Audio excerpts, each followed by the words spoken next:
이런 비가 많이 와서 오시는 게 힘들지 않으셨어요? 그 생각해 보니까 비가 오니까 아유 오실 때 힘드셨겠다라는 생각을 하다가 아유 그래도 늘 감사해야 되겠다라는 생각을 또 함께 하게 돼요. 생각해 보니까 비가 오면 감사할 일들이 참 많죠.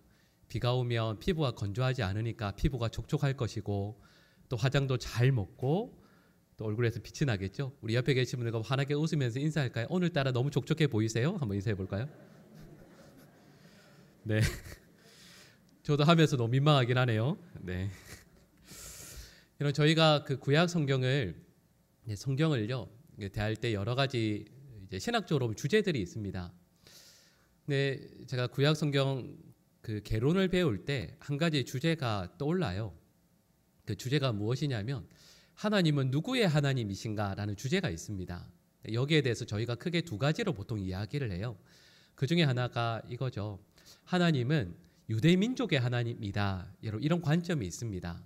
하나님께서 이스라엘 민족을 특별히 사랑하시고 또 선택하셔서 이 땅 가운데 귀한 제사장 민족으로 세우셨다. 그래서 하나님께서는 바로 이 유대 민족의 하나님이시다라는 관점이 있습니다. 여러분 생각해 보면 출애굽기부터 실은 모든 내용들이 그런 말씀들이잖아요. 출애굽기는 하나님께서 이스라엘 민족을 하나의 민족으로 만드시고 또 애굽에서 건져내셔서 구원하시는 과정을 보여주고 계시고 또 그 다음에 이어지는 레위기, 민수기 또 여러 성경들을 통해서 이스라엘 민족을 하나님의 백성에 합당한 거룩한 민족으로 만들어 나가시는 과정을 우리에게 보여주고 있지 않습니까? 그래서 우리는 하나님은 누구의 하나님이신가 라고 했을 때 자연스럽게요. 유대민족 이스라엘의 하나님이십니다. 이렇게 말씀을 드릴 수가 있어요. 이게 성경을 대하는 하나의 관점이고 또 흐름이죠. 또 다른 하나의 흐름이 있습니다. 그게 뭐냐 하면 하나님은 유대민족뿐만 아니라 온 세계의 하나님이시다. 온 우주 만물의 하나님이시다. 이런 관점도 있습니다. 그리고 이런 관점을 잘 보여주는 말씀들이 예를 들면 창세기 전반부의 말씀이기도 하고요. 그리고 오늘이 성령 강림주일인데 성령께서 임하시고 난 이후에 인류의 모든 민족과 또 나라의 장벽들이 무너지고 성령 하나님의 은혜 가운데 하나가 되어진다라는 것, 여러분 그것이 또한 성경의 또 다른 관점, 흐름이 아니겠습니까? 그래서 여러분 성경은 이 크게 두 가지 흐름이 있어요.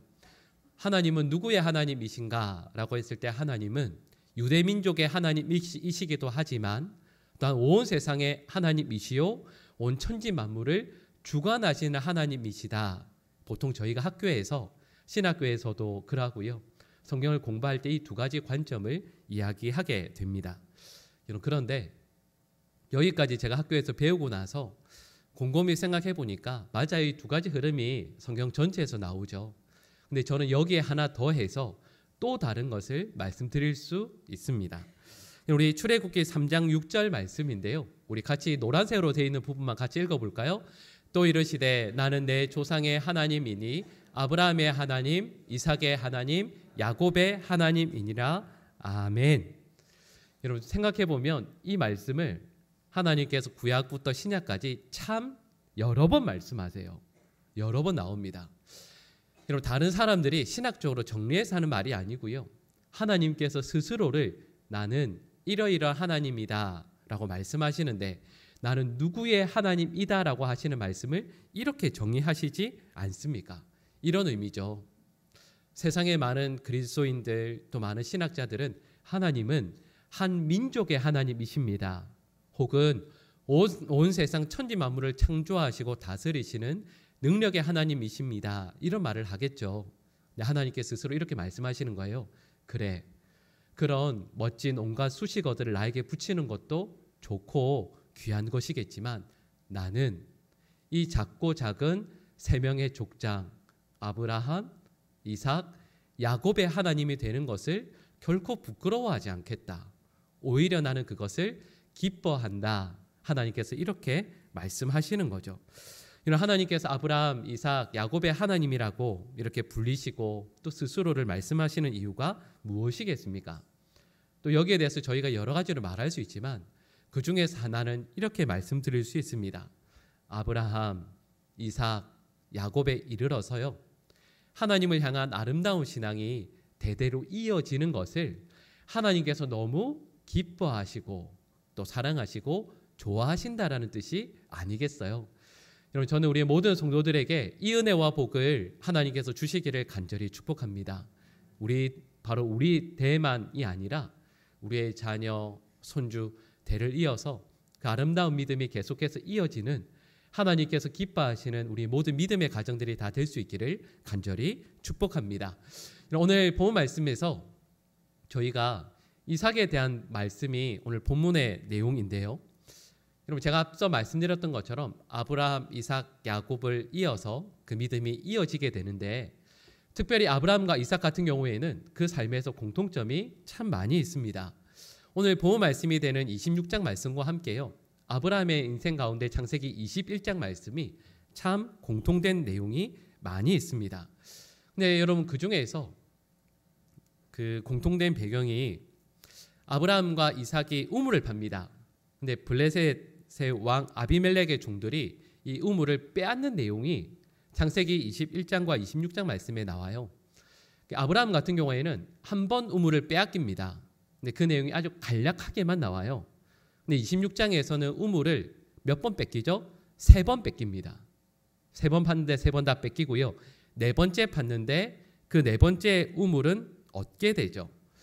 여러분, 이 분쟁이 해결되는 과정도 참 비슷하거든요. 이제 몇 가지를 살펴볼 텐데, 우리 좀 전에 나왔었죠. 우리 자막을 한번 볼까요? 창세기 21장 22절 말씀과 26장 26절 말씀, 우리 노란색으로 되어 있는 부분만 같이 읽어볼까요? 그때 아비멜렉과 그 군대 장관 비골이 아브라함에게 말하여 이르되, 아비멜렉이 그 친구 아우삿과 군대 장관 비골과 더불어 그랄에서부터 이삭에게로 온지라. 아멘. 여러분, 창세기 21장과 26장 말씀을 보시면 아브라함과 이삭에게 각각요, 누가 나오죠? 이 블레셋의 왕 아비멜렉, 그리고 군대 장관 비골, 그리고 이삭 같은 경우에는 그 아우삿까지 나오게 되죠. 여러분, 창세기 21장과 26장 말씀의 그 시간적인 차이가 있어요. 학자들마다 조금씩은 다르긴 하지만 최소 70년에서 80년의 간격이 있거든요. 그러니까 아비멜렉 혹은 여기 비골이라는 것은 사람의 이름은 아닌 것 같아요. 아마도 직책의 이름을 이야기하는 것 같습니다. 근데 아브라함과 이삭 경우에 그 70년 혹은 80년의 간격을 두고 블레셋의 왕과 또 군대 장관이 각각 찾아옵니다. 이런 공통점이 있죠. 그리고 또 다른 공통점이 있는데, 이런 와서 하는 내용에 이야기하는 내용이 무엇이냐면, 이 블레셋의 왕과 군대 장관이 아브라함과도 그리고 이삭과도 평화 조약을 맺기를 희망합니다. 우리 서로 더 이상 서로 다투지 말고 평화롭게 사이좋게 잘 지내자 하는 그런 언약을 서로 맺게 되는 내용이 똑같이 나옵니다. 여러분, 그리고 이뿐만 아닙니다. 여러분, 이 블레셋의 왕 아비멜렉 그리고 군대 장관 비골이라고 한다면 모두가 안 믿는 사람들이잖아요. 믿지 않는 사람, 이방인의 왕 그리고 이방인의 군대 장관 아니겠습니까? 근데 이 사람들이 모두가 아브라함과 이삭을 하나님의 사람으로 인정해주고 칭찬하는 내용이 나오고 있습니다. 창세기 21장 22절 말씀과 26장 28절 말씀, 우리 노란색으로 되어 있는 부분 있을 텐데요. 같이 한번 읽어볼까요? 내가 무슨 일을 하든지 하나님이 너와 함께 계시도다. 그들이 이르되 여호와께서 너와 함께 계심을 우리가 분명히 보았으므로. 아멘. 여러분, 같은 내용이잖아요. 근데 같은 내용을 아브라함도 블레셋의 왕과 군대 장관에게 듣고 있고요. 그 아들 이삭도 똑같이 듣고 있습니다. 여러분, 이 내용은 단순히 칭찬이 아니에요. 아브라함과 이삭은 이 이방인의 땅에 나그네로 살아가고 있지 않습니까? 아무런 힘도, 그 어떤 것을 내세울 수 있는 힘도 없습니다. 그런데 이 이방인의 땅에서 나그네로 살아가고 있는 아브라함도 그리고 그 아들 이삭도 그들의 삶을 통해서 하나님께서 살아계시다라는 것을 이방인들의 입술을 통해서 고백하게 하고 있는 거죠. 그들의 삶을 통해서 하나님의 영광을 드러내고 있습니다. 여기까지 말씀을 드리면 여러분, 아브라함도 이삭도 참 멋진 삶을, 신앙의 멋진 삶을 살았다라는 이야기를 할 수가 있어요.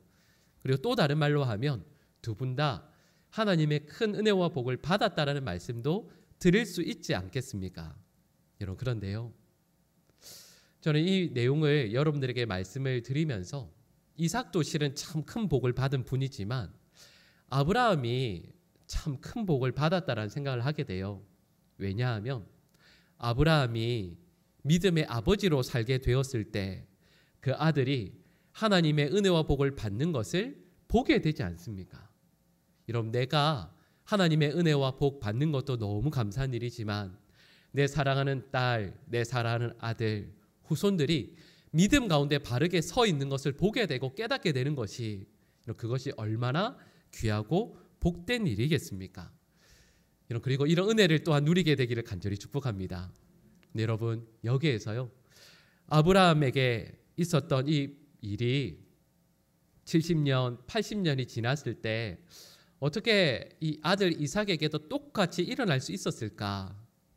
어떻게 아브라함이 이런 복된 믿음의 삶을 살 수 있었을까? 여러분, 이런 고민을 하게 되지 않겠습니까? 이런 그 질문에 대한 대답을 함께 나눠볼 텐데요, 우리 오늘 본문 23절 말씀 같이 한번 읽어볼까요? 같이 읽겠습니다. 이삭이 거기서부터 브엘세바로 올라갔더니 아멘. 오늘 본문 시작의 내용이 이삭이 브엘세바로 올라갔다라는 내용이 나오고 있어요. 근데 우리는 이 말씀을 그래, 이삭이 브엘세바로 올라갔구나 이렇게 생각할 수 있지만 실은 이 23절 말씀은 정말 이상한 말씀이에요. 정말 이상한 말씀입니다. 그 이유를 제가 설명드릴게요. 여러분, 바로 앞절이에요. 바로 앞절, 우리 22절 말씀 같이 한번 화면에 나오는데요, 읽어볼까요? 이삭이 거기서 옮겨 다른 우물을 봤더니 그들이 다투지 아니하였으므로 그 이름을 르호봇이라 하여 이르되 이제는 여호와께서 우리를 위하여 하였더라. 아멘. 이 내용의 말씀을 제가 잠깐 설명드리면 이렇습니다. 앞서 그런 말씀 드렸잖아요. 우물을 3번 팠는데 3번 빼앗겼다라고 말씀을 드렸잖아요. 이삭이 우물을 3번 팠는데 그때마다 블레셋의 왕의 종들이 와서 우물을 메워버리거나 빼앗아 버립니다. 그래서 이삭이 계속 쫓겨나요. 3번째까지 그렇게 하고 나서 4번째 드디어 이 22절 말씀처럼 르호봇이라는 넓음이라는 곳에 이르러서 우물을 팝니다.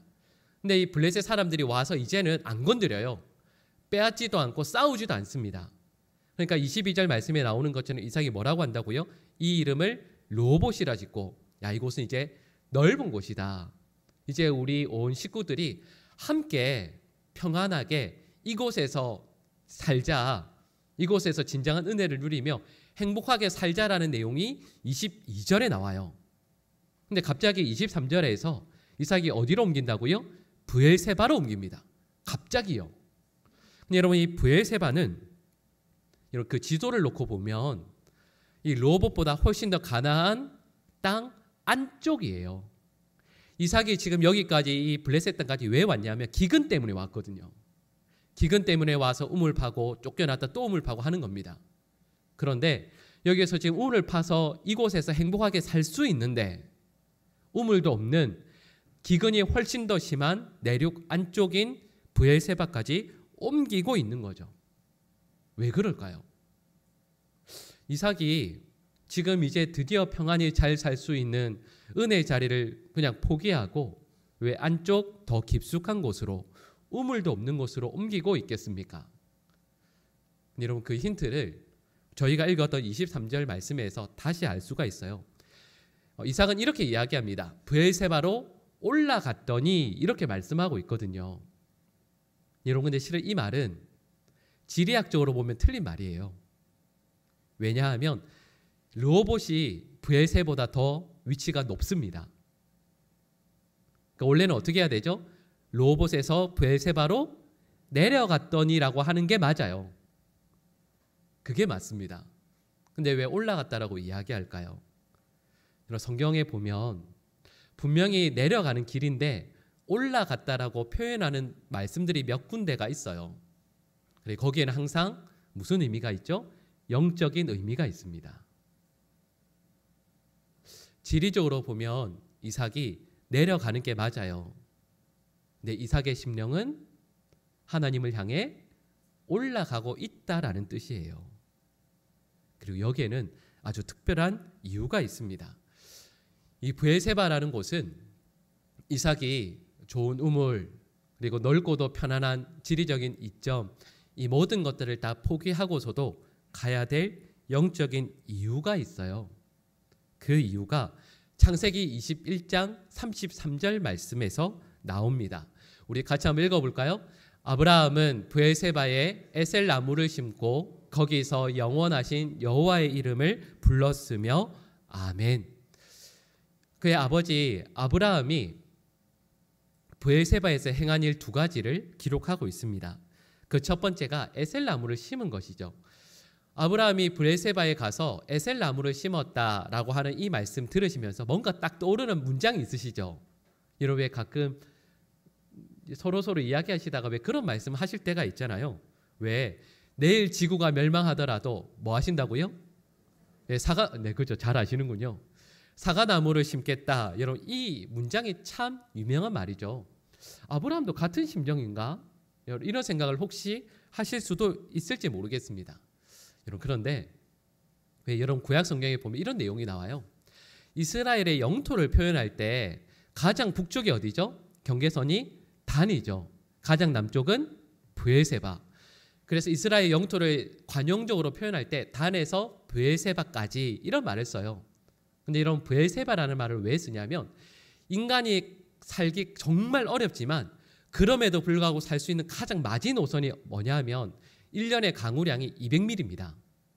근데 브엘세바가 1년에 딱 200mm만 내려요. 정말 척박한 광야 지역이죠. 살기가 실은 너무 어려워요. 근데 햇빛이 늘 내리쬐는 이 광야에 사람들이 나무를 심습니다.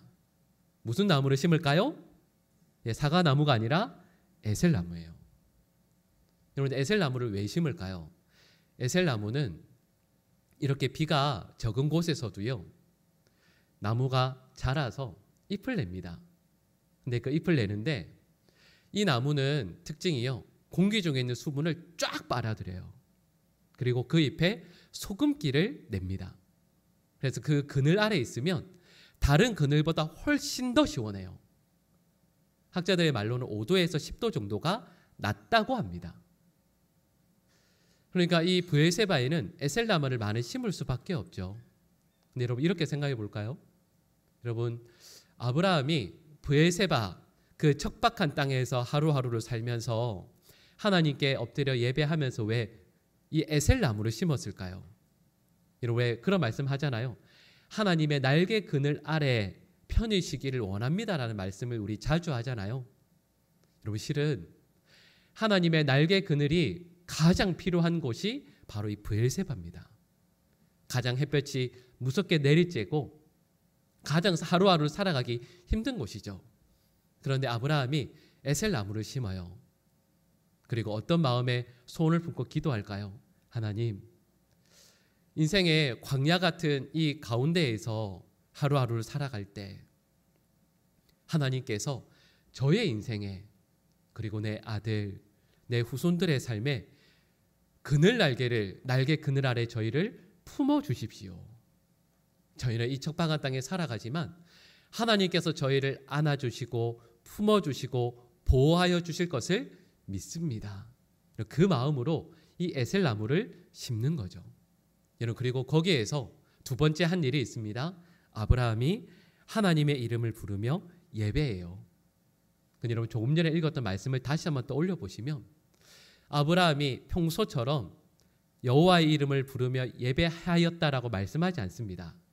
하나님의 이름을 부르는데 뭐라고 이야기하냐면 영원하신 여호와의 이름을 불렀다라고 말씀해요. 왜 그럴까요? 여러분 그 하나님의 이름이 나에게서뿐만 아니라 그 하나님이 영원하셔서 나는 물론이고요. 내 아들, 내 손주 대를 이어서 여호와 하나님께서 우리 모든 후손들의 삶에서도 진정한 하나님 되어주시기를 간절히 원했기 때문입니다. 하나님께서 내 인생도 인도해 주시지만 내 아들 이삭 그리고 아들 이삭을 통해서 태어나게 될 대를 이어서 나오게 될 모든 하나님의 사람들도 하나님께 예배하는 그들에게도 하나님께서 영원한 하나님이 되어주셔서 우리 자손들의 삶을 인도해 주실 것을 간절히 소망하며 하나님 앞에 예배하는 거죠. 여러분, 그래서 아버지 아브라함이 그 브엘세바에서 이렇게 에셀나무를 심고 하나님께서 영원히 대를 이어서 우리의 가정에 은혜 베풀어 주시길 간구했던 바로 그 모습이 어린 이삭에게요, 그 뇌리 속에 박혀 있거든요. 그걸 봤거든요. 경험했거든요. 그래서 이삭은 아버지 아브라함이 예배하며 은혜를 구했던 바로 그곳으로 모든 걸 다 버리고 나아가는 겁니다. 그리고 그 하나님께 엎드려서 은혜를 구하게 돼요. 그 내용이 23절 말씀이에요.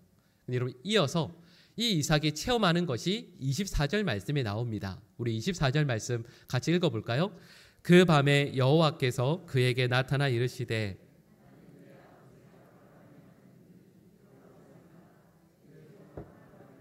내가 너와 함께 있어 내게 복을 주어 내 자손이 번성하게 하리라 하신지라. 아멘. 여러분, 이삭이 르호봇을 놔두고 나의 아버지 아브라함이 하나님을 찾고 하나님의 은혜를 구하며 예배하던 바로 그곳으로 이삭이 나아가요. 그리고 그곳에서 하나님의 은혜를 구합니다. 그랬더니 저희가 읽은 이 말씀처럼 하나님께서 이삭에게 나타나시죠. 근데 여러분, 제가 방금 하나님께서 이삭에게 나타나셨다라는 이 말씀을 드릴 때 실은 저희는 그냥 그랬나 보다 할 수 있지만 한편으로 이삭의 입장에서 너무 서운한 말씀이에요. 왜냐하면 이삭이 앞에 우물을 몇 번 팠다고요? 3번요. 3번 판 거 다 뺏겼잖아요. 4번째 비로소 우물을 얻어서 그곳에 잠시 살게 되었습니다. 근데 여러분, 그거 아세요? 우물 팠는데 빼앗기고 또 우물 팠는데 빼앗기면서 쫓겨다니는 그때 하나님께서는 나타나지 않으셨어요. 이삭의 삶에 나타나셔서 그에게 말씀하시지 않으셨습니다. 이삭의 입장에서 보면 참 서운할 수 있겠죠. 그런데 그 이삭에게 하나님께서 나타나신 곳, 나타나신 순간이 언제냐 하면 이삭이요, 나의 아버지가 하나님께 예배하던 그 순간을 떠올려서 모든 것을 다 포기하고 브엘세바로 옮겼을 때 하나님께서 그를 만나주세요. 그에게 찾아오시고 그에게 말씀해 주십니다. 여러분, 그리고 하나님께서 그를 만나 주시고 나서요, 우리가 처음에 읽었죠.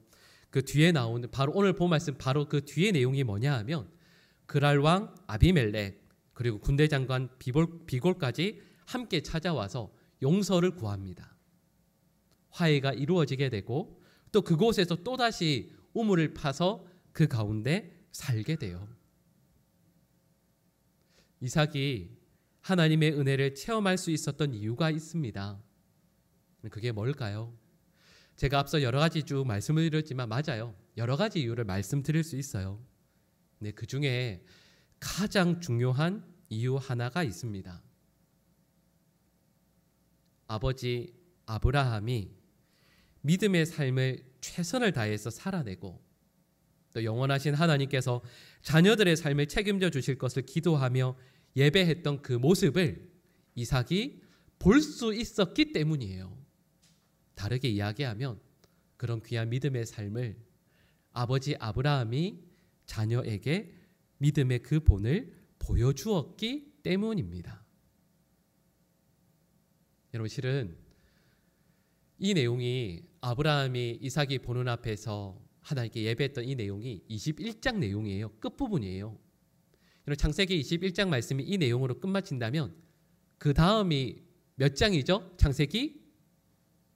어렵지 않은데 21장 다음이니까 22장이겠죠. 여러분, 창세기 22장에 무슨 내용이 나오죠? 아브라함이 아들 이삭을 데리고 모리아 산으로 가서 제사 드리려고 하는 내용이 나와요. 여러분, 한번 제가 설교 드렸던 기억나시죠? 여러분, 이때 이삭의 나이가 몇 살이었다고요? 17살에서 20살 정도라고 이야기합니다. 아버지 아브라함이 연세 120세가 된 아브라함이 아들을 결박하려고 해요. 원래는 어떻게 해야 되죠? 아버지 이렇게 해야죠. 손을 잡았어야죠. 근데 이삭이 그렇게 하지 않습니다. 아버지가 자기의 손을 결박할 때, 그리고 그 제단에 눕혀서 칼을 들고 죽이려고 할 때 이삭이 가만히 있어요. 왜 그럴까요?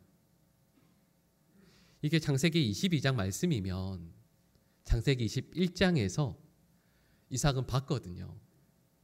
아브라함이 영원하신 하나님을 믿는 걸 봤거든요. 하나님은 내 아버지 아브라함의 하나님만이 아니라 영원하신 하나님이니까 이삭 자기의 하나님이기도 하신 걸 봤거든요. 그 하나님께서 내 삶을 책임져 주실 걸 봤거든요. 그러니까 그 자리에 있는 거예요. 여러분, 그때 하나님께서 순양을 준비해 주시죠. 그래서 아브라함이 그 순양을 가지고 제사를 드립니다. 그 다음 장면이 어떻게 될까요? 제사 끝나고 나서 아브라함이 이삭과 함께 그 모리아산을 둘이서 내려옵니다. 여러분, 그때 아브라함이 아들에게 무슨 이야기를 했겠습니까? 뭘 가르쳤을까요? 아들아, 내가 너를 결박하고 너를 죽이려고 해서 너무 서운했지. 근데 나는 영원하신 하나님을 믿는다. 그리고 그 하나님께서 나에게 하시는 말씀이라면 어떤 것이든 순종한다. 그 말씀이 무엇이라도 나는 하나님의 말씀에 반드시 순종할 것이다.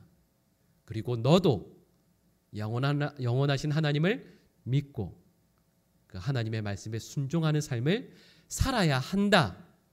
이걸 가르치지 않았겠습니까? 그리고 이삭이 오늘 본 말씀에 나오는 것처럼 하나님 앞에 바르게 설 수 있었던 것은 그 아버지 아브라함의 믿음을 예배하는 삶을, 그의 신앙을 보고 경험했기 때문입니다. 그래서 오늘 본문 우리 마지막 25절 말씀 같이 한번 읽어볼까요? 이삭이 그곳에 제단을 쌓고 여호와의 이름을 부르며 거기 장막을 쳤더니 이삭의 종들이 거기서도 우물을 받더라. 아멘.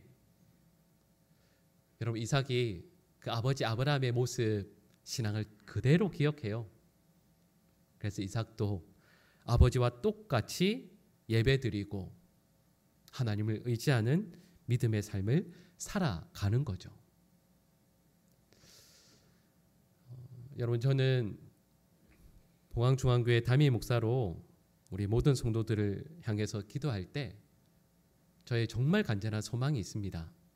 그게 뭐냐 하면, 첫 번째로는 우리 모든 성도들 중에 한 분도 하나님의 나라에 이르지 못하는 성도가 없게 되는 것, 모든 성도들이 믿음 생활 잘 하게 되는 게 저의 가장 첫 번째 기도 제목이에요. 그리고 두 번째 기도 제목이 있습니다.